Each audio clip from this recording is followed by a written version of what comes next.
ବର୍ଷା ଋତୁ ଆସିଲା ମାନେ ଖାଲି ମନେ ହୁଏ କିଛି ଚଟପଟା ଖାଇବା ପାଇଁ।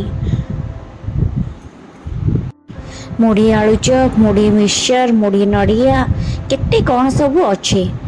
ଆକୁ ଖାଇବାର ମଜା ଯିଏ ଖାଇଛି ସିଏ ଜାଣିଛି। ବର୍ଷା ହେଉଥିବ ଆଉ ଘରେ କିଛି ଚଟପଟା ହେବନି, ଆଉ ସେଇ ବର୍ଷା ପାଗରେ ପୁଣି ମୁଁ କିଛି ଚଟପଟା ଖାଇବିନି, ଏଇଟା ତ କେବେ ବି ହୁଏନି। ଯାହା ବି ହେଲେ ମୁଁ କିଛି ନା କିଛି ବନେଇକି ଖାଏ।